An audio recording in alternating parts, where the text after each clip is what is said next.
Welcome to Kishore sir daily current affairs class.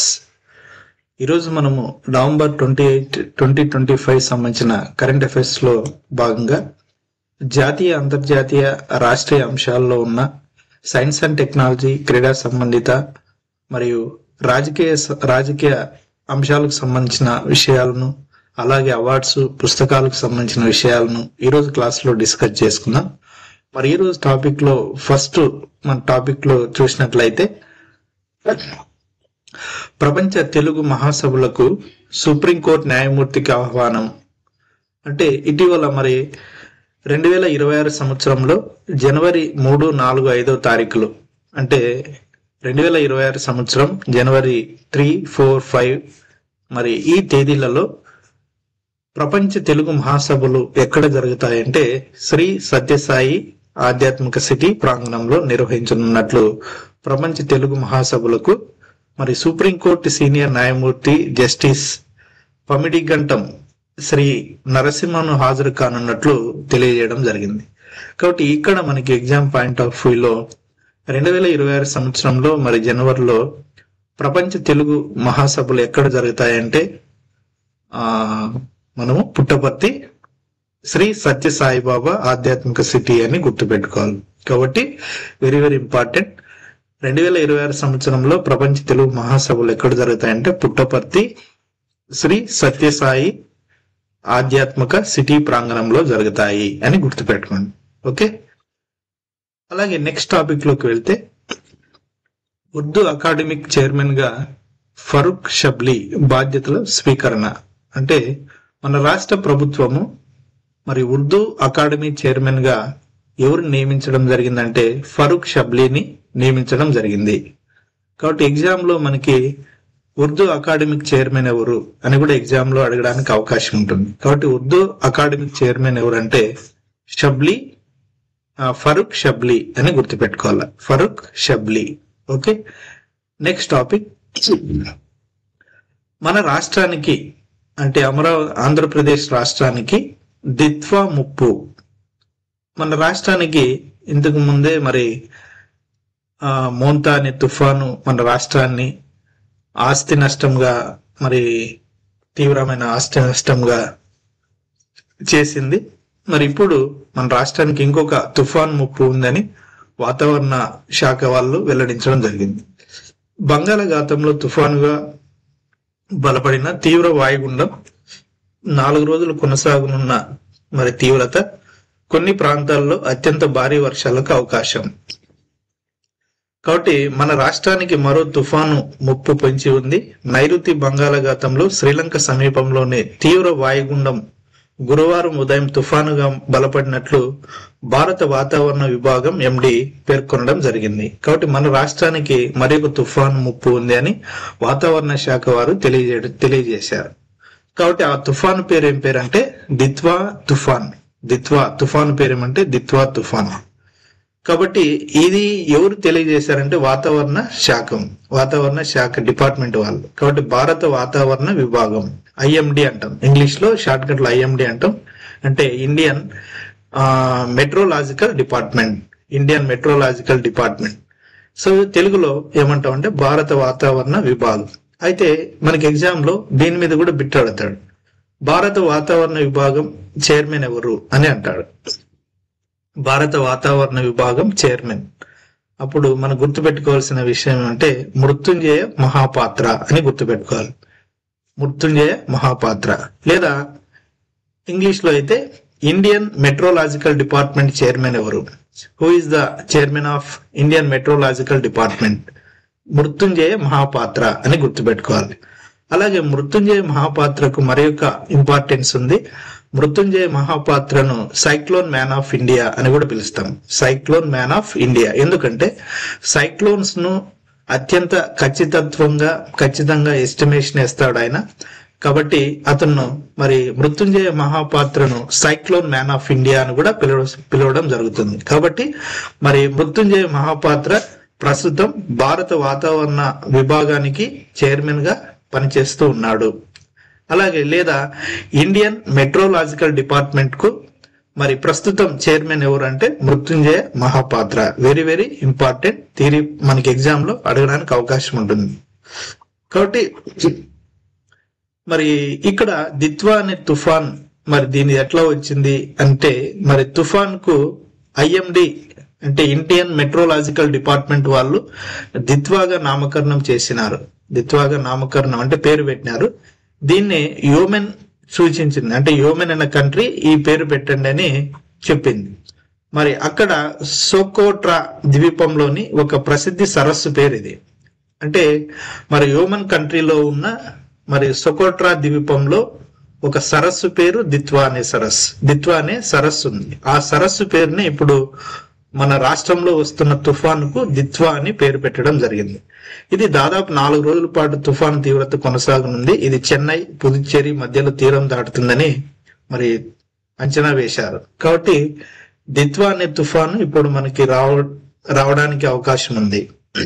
దీన్ని వెల్లడించిన వారు భారతీయ వాతావరణ విభాగం, అంటే ఇండియన్ మెట్రోలాజికల్ డిపార్ట్మెంట్. దీనికి ప్రస్తుత చైర్మన్ ఎవరు అంటే మృత్యుంజయ మహాపాత్ర. అలాగే మృత్యుంజయ మహాపాత్ర యొక్క ఇంపార్టెన్స్ ఏమంటే ఇతను సైక్లోన్ మ్యాన్ ఆఫ్ ఇండియా అని కూడా పిలవడం జరుగుతుంది. Who is the cyclone man of India అంటే మృత్యుంజయ మహాపాత్ర అని గుర్తుపెట్టుకోవాలి. కాబట్టి ఎగ్జామ్ పాయింట్ ఆఫ్ వ్యూలో very very important. Next topic లోకి వెళ్తే స్క్రబ్ టైపస్ తో జాగ్రత్త. స్క్రబ్ టైపస్ అనేది ఒక కీటకం, ఇది ఒక జ్వరానికి సంబంధించిన డిసీజ్. మరి రాష్ట్ర వ్యాప్తంగా మన రాష్ట్రంలో ఈ యొక్క స్క్రబ్ టైపస్ అనే ఒక జ్వరము మరి పాజిటివ్ కేసులు దాదాపు చిత్తూరు, కాకినాడ, విశాఖ జిల్లాలో ఎక్కువగా నమోదు కావడం జరిగింది. మరి రాష్ట్రంలో స్క్రబ్ టైపస్ జ్వరాలు కేసులు పెరుగుతున్నాయి. స్క్రబ్ టైపస్ అనేది ఒక ఫీవర్. మనం టైఫాయిడ్, మలేరియా, డెంగ్యూ జ్వరం ఎట్లా అంటాము, ఇప్పుడు కొత్తగా ఒక జ్వరం రావడం జరిగింది మన రాష్ట్రంలో. మరి అత్యధిక కేసులు నమోదు కావడం జరిగాయి. సో ఆ జ్వరం పేరు ఏం పేరంటే స్క్రబ్ టైపస్. కాబట్టి రాష్ట్రంలో స్క్రబ్ టైపస్ జ్వరాలు కేసులు పెరుగుతున్నాయి. 26 జిల్లాల్లోని పాజిటివ్ కేసులు ఉన్నాయి. స్క్రబ్ టైపస్ అనేది నల్లిని పోలిన చిన్న కీటకం. ఓకే, నల్లి మన కొన్ని ఇళ్లలో పాతకాలం ఇళ్లలో అయితే నల్లులు అనేవి ఉండేవి. అవి నల్లులు అంటే ఈ విధంగా, ఓకే, ఇక్కడ మనకి ఇమేజ్ లో చూస్తే ఈ విధంగా ఉంటుంది. స్క్రబ్ టైపస్ అనేది ఒక కీటకం. మరి ఈ కీటకము మన మనిషిని కుట్టినప్పుడు మనకు ఆటోమేటిక్ గా ఒక జ్వరం అనేది వస్తుంది. ఆ జ్వరం పేరు ఏం పేరంటే స్క్రబ్ టైపస్. కాబట్టి స్క్రబ్ టైపస్ అనేది నల్లిని పోలిన చిన్న కీటకం. దీని పేరు కూడా స్క్రబ్ టైపస్. అంటే స్క్రబ్ టైపస్ అనే ఈ కీటకము మనిషిని కుట్టడం వల్ల మనిషికి జ్వరం వస్తుంది.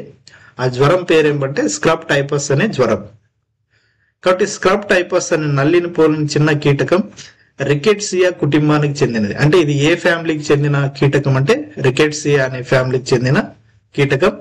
మరి ఇది ఓరియాంటియా సుట్స్గా ముషి అనే బ్యాక్టీరియా వల్ల స్క్రబ్ టైపస్ వస్తుంది. మరి ఏ బ్యాక్టీరియా వల్ల అంటే ఈ కీటకంలో ఉన్న ఏ బ్యాక్టీరియా వల్ల స్క్రబ్ టైపస్ అనే జ్వరం వస్తుందంటే, ఈ స్క్రబ్ టైపస్ అనే కీటకంలో ఉన్న ఓరియాంటియా సుట్స్గా ముషి అనే బ్యాక్టీరియా వల్ల స్క్రబ్ టైపస్ వస్తుంది. సో మనకి ఎగ్జామ్ లో అడగడానికి అవకాశం ఉంది. ఎందుకంటే మరి ఇటీవల మన రాష్ట్రంలో స్క్రబ్ టైపస్ అనే జ్వరముతో అత్యధిక కేసులు నమోదైనాయి. మరి స్క్రబ్ టైపస్ అనే జ్వరము ఏ బ్యాక్టీరియా వల్ల వస్తుంది అని కూడా ఎగ్జామ్ లో అడగడానికి అవకాశం ఉంది. స్క్రబ్ టైపస్ అనేది జ్వరం ఏ బ్యాక్టీరియా వల్ల వస్తుందంటే ఓరియాంటియా సుట్స్గా ముషి అనే బ్యాక్టీరియా వల్ల స్క్రబ్ టైపస్ అనే జ్వరం వస్తుంది అని గుర్తుపెట్టుకోవాలి. అలాగే మరి రాష్ట్రంలో ఇటీవల అత్యధిక స్క్రబ్ టైపస్ అనే జ్వరంతో మరి అత్యధిక కేసులు నమోదయ్యాయి. మరి ఆ కీటకం పేరు ఏం పేరు అని కూడా ఎగ్జామ్ లో అడగడానికి అవకాశం ఉంది. సో ఆ కీటకం పేరు ఏం పేరు అంటే స్క్రబ్ టైపస్. ఈ స్క్రబ్ టైపస్ లో ఒక బ్యాక్టీరియా ఉంటుంది. ఆ బ్యాక్టీరియా మరి మనిషిని ఈ కీటకం మనిషిని కుట్టినప్పుడు దీనిలో ఒక బ్యాక్టీరియా అయినటువంటి ఓరియాంటియా సుట్స్గా ముషి అనే బ్యాక్టీరియా మానవుని శరీరంలోకి వెళ్ళి మనకి స్క్రబ్ టైపస్ అనే జ్వరము వస్తుంది. కాబట్టి ఇది ఎగ్జామ్ పాయింట్ ఆఫ్ వ్యూలో మరి ఇంపార్టెంట్. కాబట్టి ఈ వైరస్ ఏ వైరస్ వల్ల స్క్రబ్ టైపస్ వస్తుంది, అలాగే స్క్రబ్ టైపస్ అనే యొక్క కీటకం గురించి గుర్తుపెట్టుకోవాలి. ఓకే, ఇది మరి ఎగ్జామ్ పాయింట్ ఆఫ్ వ్యూలో ఇంపార్టెంట్. ఈ విధంగా గుర్తుపెట్టు. నెక్స్ట్ టాపిక్ లోకి వెళ్తే టెక్ భారత్ సహకారం. టెక్ భారత్ సహకారం జెన్జెడ్ పై ప్రధానమంత్రి నరేంద్ర మోడీ ప్రశంసలు. ఇక్కడ జెన్జెడ్ అంటే ఏమంటే, జెన్జెడ్ అంటే మరి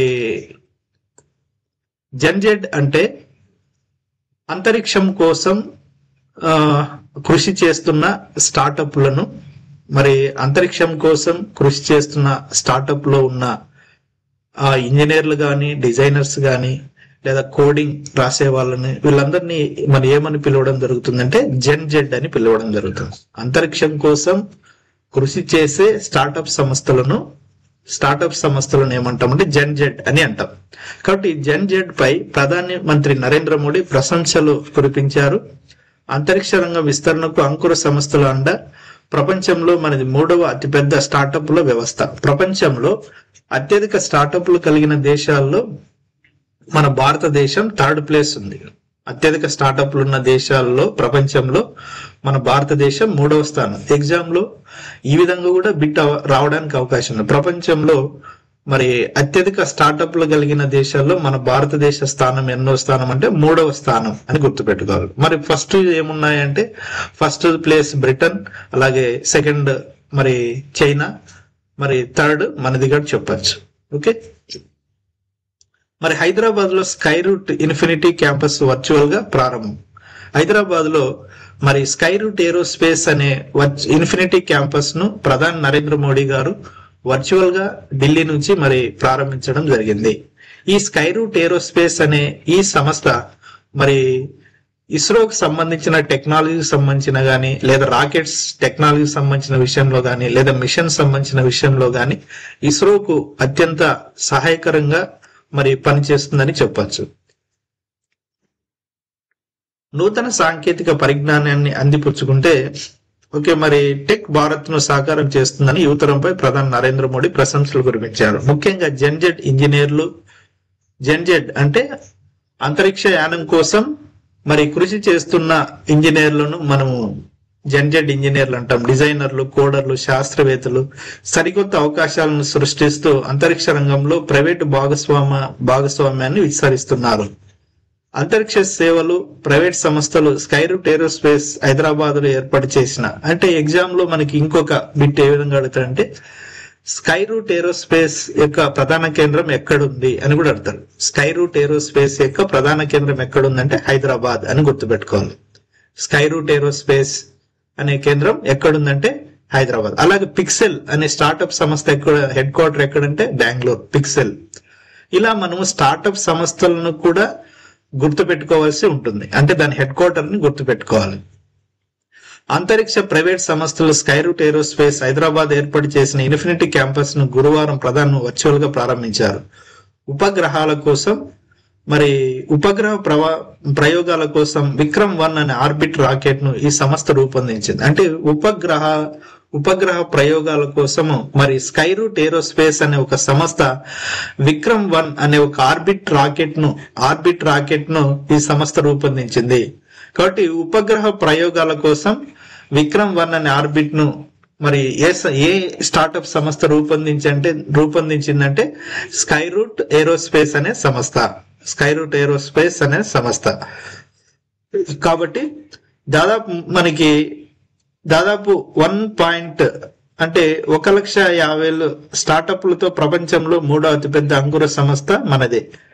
కాబట్టి మరి స్టార్టప్లు సంబంధించి ప్రధాని నరేంద్ర మోడీ గారు మరి Skyroot Aerospace Infinity campus ను ఢిల్లీ నుంచి వర్చువల్ గా ప్రారంభించడం జరిగింది. మరి స్కై రూట్ ఏరోస్పేస్ యొక్క ప్రధాన కేంద్రం ఎక్కడుంది అంటే హైదరాబాద్ అని గుర్తుపెట్టుకోవాలి, హైదరాబాద్. ఓకే, ఇంకా మనం దీని గురించి ఇంకా డిస్కస్ చేసుకున్నట్లయితే మరి స్కై రూట్ ఏరోస్పేస్ 1000 కోట్లతో స్కై రూట్ ఏరోస్పేస్ విస్తరణ, మరి 2 నెలల్లో విక్రమ్-1 ప్రయోగం. సో విక్రమ్-1 అనే యొక్క మరి రాకెట్ ను ఎవరు తయారు చేస్తున్నారంటే స్కై రూట్ ఏరోస్పేస్ వాళ్ళు.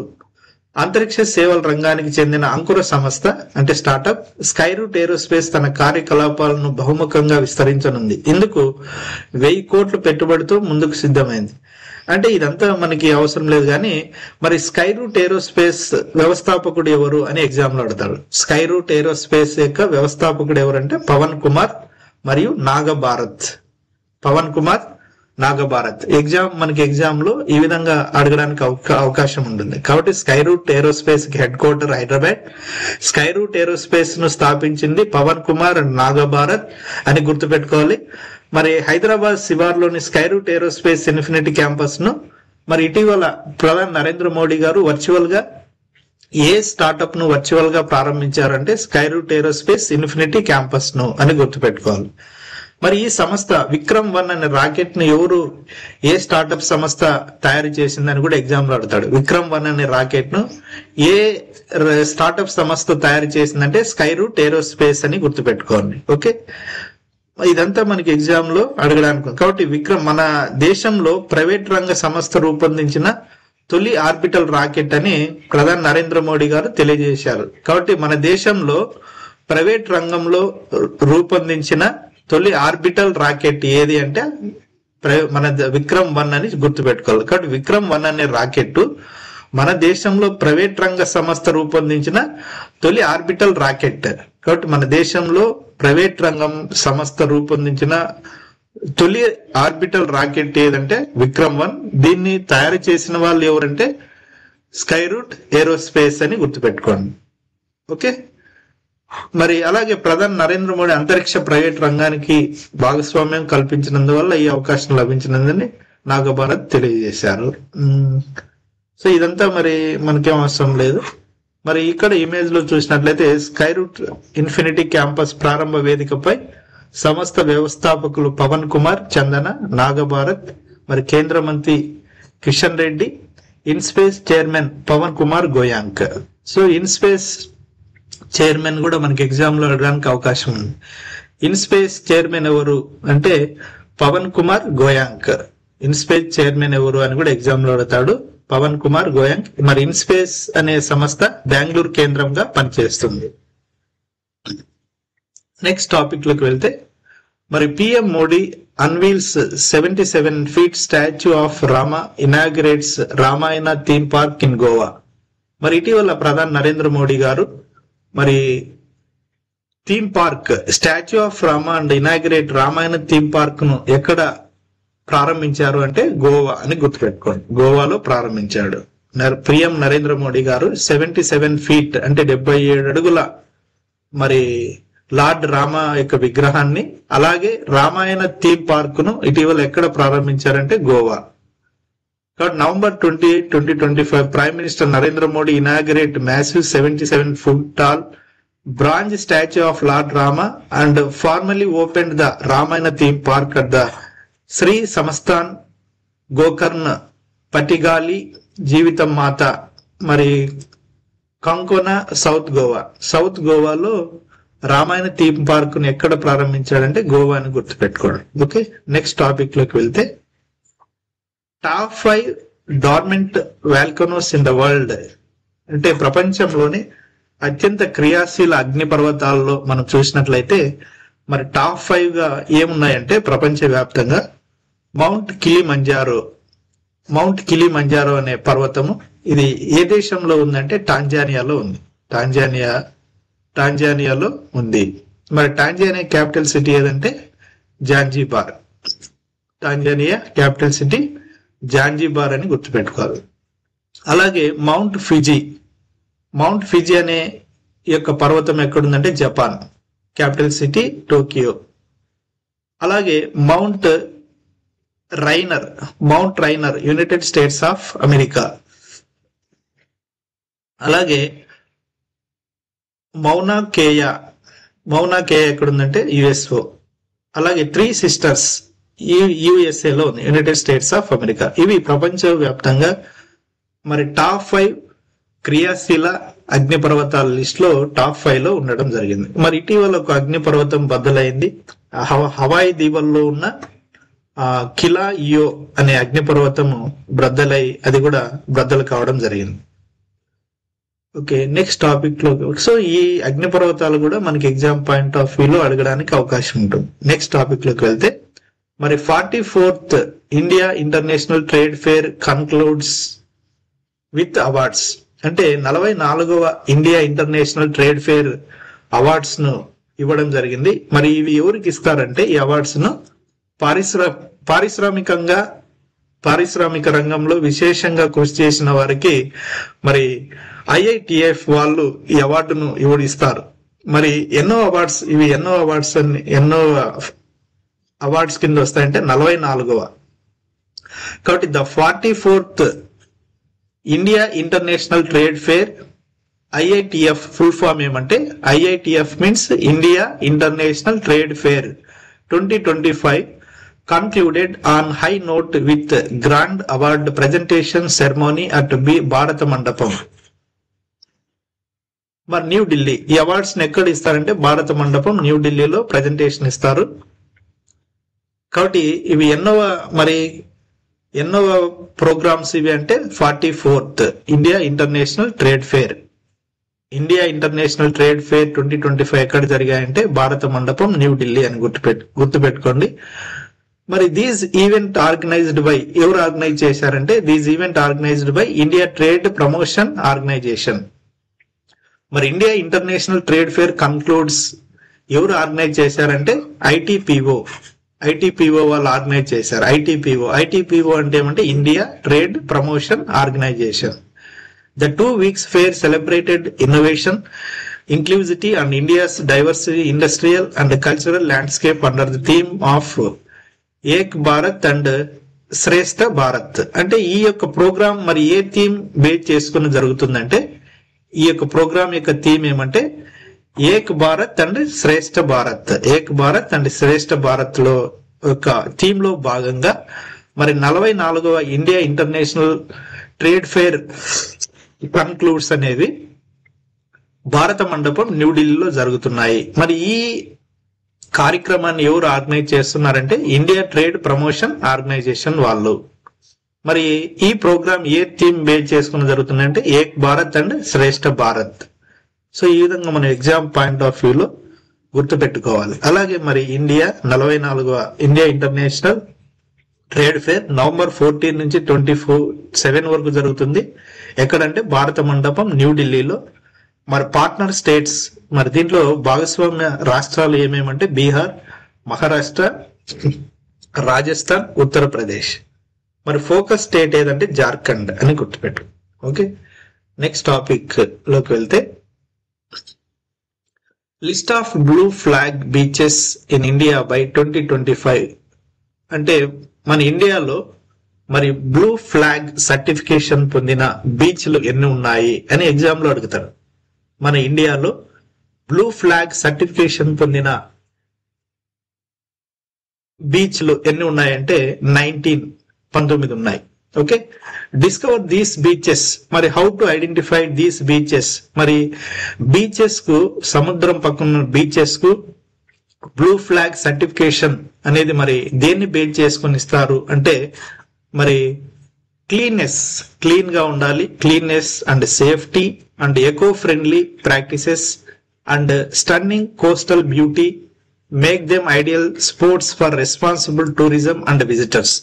మరి బేస్డ్ ఆన్ దీస్ ఫ్యాక్టర్స్ మరి ఆ బీచ్ కు బ్లూ ఫ్లాగ్ సర్టిఫికేషన్ ఇవ్వడం జరుగుతుంది. కాబట్టి ఇలాంటి ఫ్యాక్టర్స్ ని సాటిస్ఫై చేసిన బీచెస్ మన దేశంలో 19 వరకు మరి బీచెస్ ఉండడం జరిగింది. 19 బీచెస్. కాబట్టి మన దేశంలో బ్లూ ఫ్లాగ్ సర్టిఫికేషన్ పొందిన బీచ్లు ఎన్ని అంటే 19 అని గుర్తుపెట్టుకోవాలి. మరి ఫుల్ గా సర్టిఫైడ్ అయిన బీచెస్ అయితే ఓన్లీ 18. ఫుల్ గా సర్టిఫైడ్ అయినవి 18. ఇంకా ఒక బీచ్ పార్షియల్ గా సర్టిఫికేషన్ జరిగింది, ఇంకా కంప్లీట్ కాలేదు. కాబట్టి ఫుల్ సర్టిఫైడ్ బీచెస్ 18, మరి పార్షియల్ సర్టిఫైడ్ వచ్చి ఒకటి ఉంది, ఇంకా అది పెండింగ్ లో ఉంది. కాబట్టి మన రాష్ట్రంలో మరి బ్లూ ఫ్లాగ్ సర్టిఫికేషన్ పొందిన బీచ్ ఏదంటే, మన రాష్ట్రంలో బ్లూ ఫ్లాగ్ సర్టిఫికేషన్ పొందిన బీచ్ ఏదంటే రుషికొండ బీచ్. మన రాష్ట్రంలో Rushikonda beach blue flag certification పొందింది. ఎక్కడంటే విశాఖపట్నం. మరి ఒడిశాలో అయితే పూరి బీచ్, మరి Puri's Asia first blue flags beach. మన ఆసియా ఖండంలోనే మొట్టమొదటి బ్లూ ఫ్లాగ్ సర్టిఫికేషన్ పొందిన బీచ్ ఏదంటే Puri beach.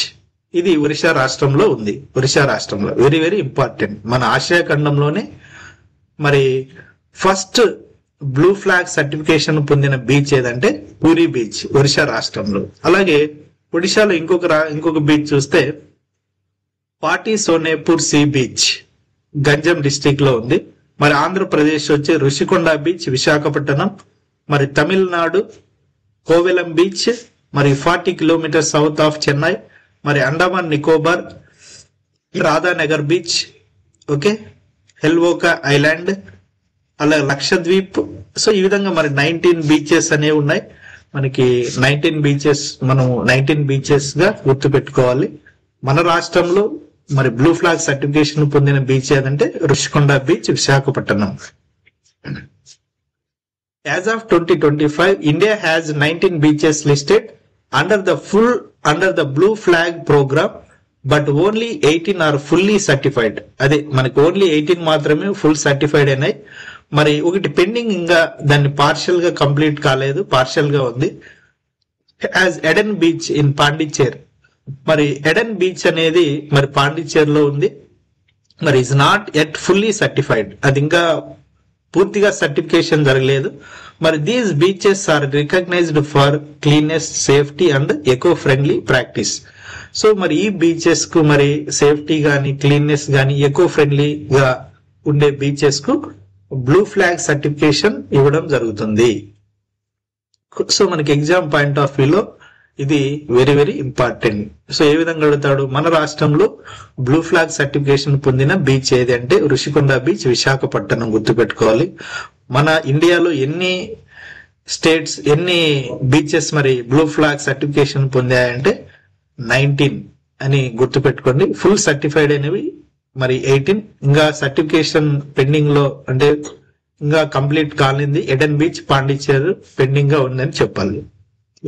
Okay, next topic లోకి వెళ్తే మరి వివాదాస్పద మ్యాప్ తో నేపాల్ కొత్త 100 రూపీస్ నోట్లు. ఓకే, మరి నేపాల్ మన సరిహద్దు దేశమైనటువంటి Nepal capital city Kathmandu. Nepal capital city ఏదంటే కాట్మండ్. మనకు సరిహద్దు దేశం ఇది. మరి నేపాల్ దేశంతో సరిహద్దు పంచుకుంటున్న రాష్ట్రాలు చూసినట్లయితే ఉత్తరాఖండ్, మరి అలాగే ఉత్తరప్రదేశ్, మరి అలాగే బీహార్, ఇలా మనకి కొన్ని రాష్ట్రాలు నేపాల్తో సరిహద్దు రేఖను పంచుకుంటున్నాయని చెప్పొచ్చు. మరి ఈ నేపాల్ ఏం చేసిందంటే వారి యొక్క కరెన్సీ అంటే 100 రూపాయల నోట్లపై మన దేశానికి చెందిన కొన్ని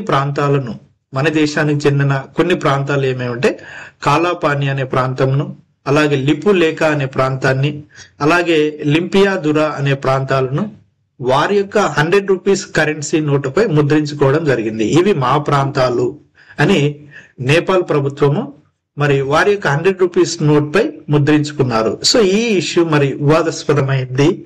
మరి దీనికి భారత్ కూడా తీవ్ర నిరసన కూడా వ్యక్తం చేయడం జరిగింది.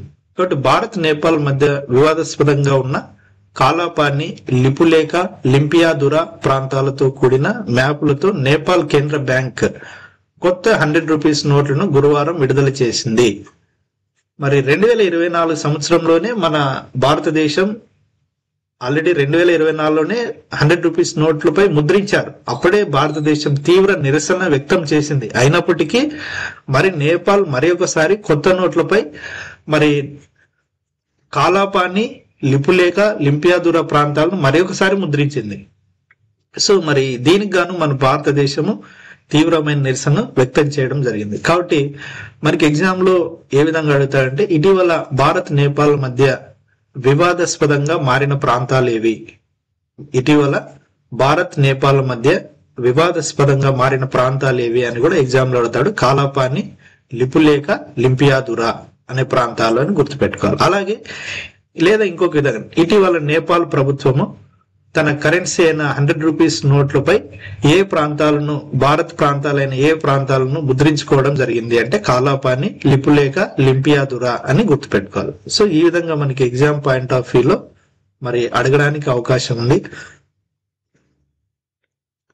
అలాగే మరి అందులో సంబంధించిన క్రికెట్ లో కూడా ఇటీవల మన భారతదేశం నేపాల్ దేశం మీద విజయం సాధించి మరి టోర్నమెంట్ ను సాధించడం కూడా జరిగింది.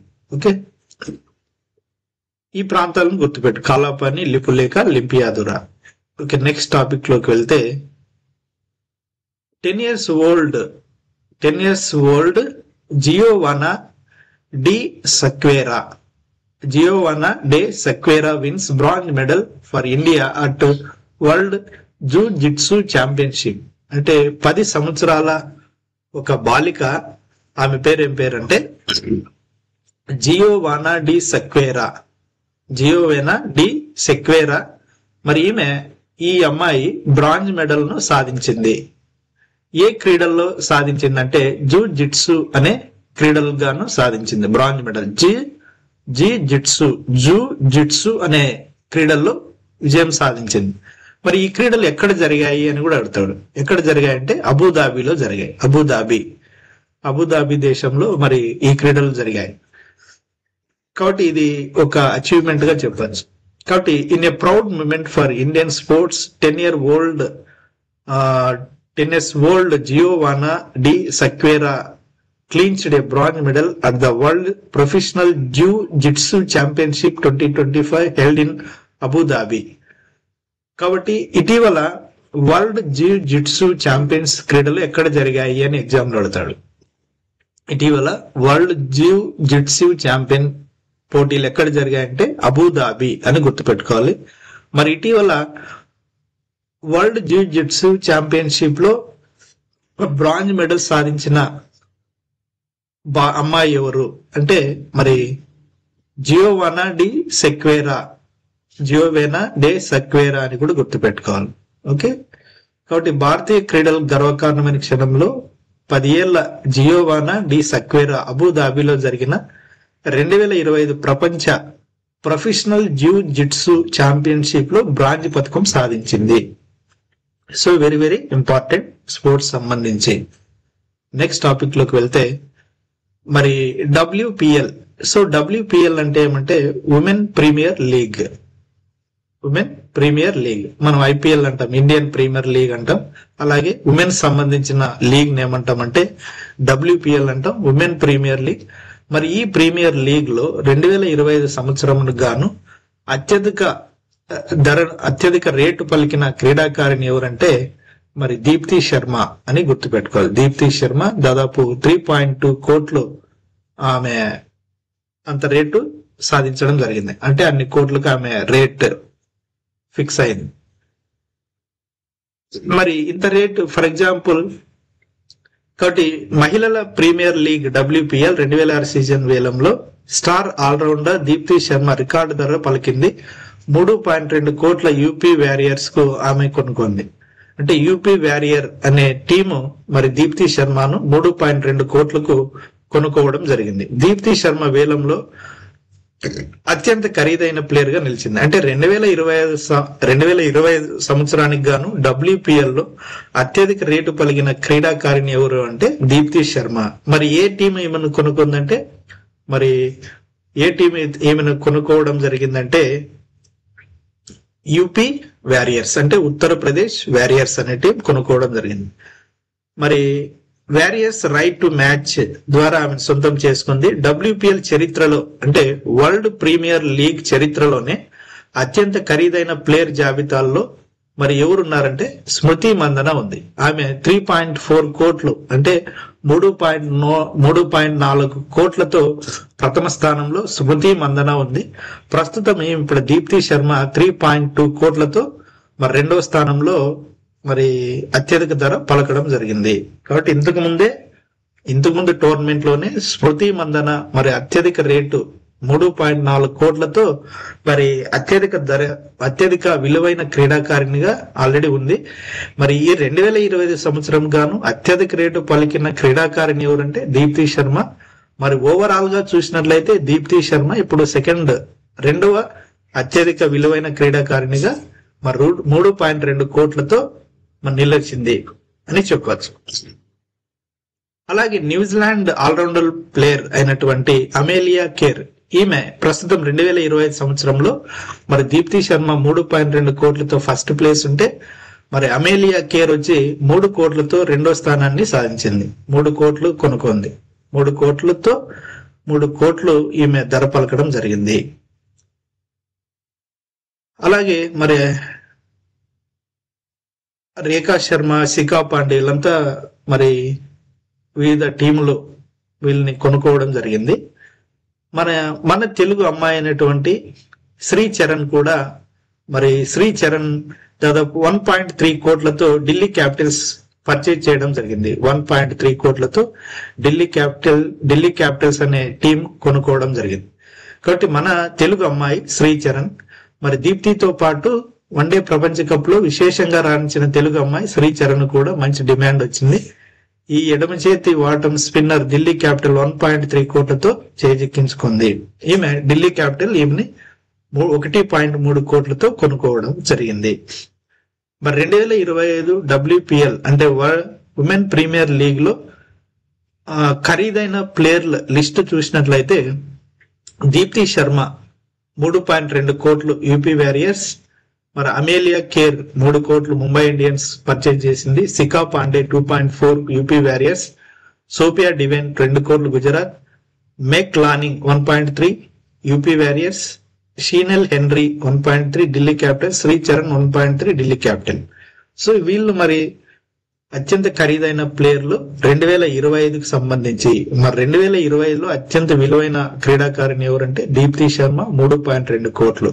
మరి ఓవరాల్ గా WPL లో ఉమెన్ ప్రీమియర్ లీగ్ లో అత్యంత ఖరీదైన ప్లేయర్లు ఫస్ట్ ప్లేస్ లో ఎవరున్నారు అంటే ఇంతకు ముందే స్మృతి మందన 3.4 కోట్లతో ప్రథమ స్థానం ఉంది.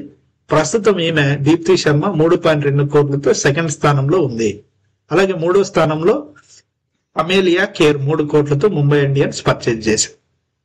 మరి ఇవి స్పోర్ట్స్ సంబంధించి. నెక్స్ట్ టాపిక్ లోకి వెళ్తే మరి కప్పుపై భారత్ కన్ను తొలి మ్యాచ్ తో చిలీ దేశంతో అంటే మన ఇండియా ఫస్ట్ మ్యాచ్ ఏ దేశంతో పోరాడుతుందంటే చిలీ క్యాపిటల్ సిటీ శాంటియాగో.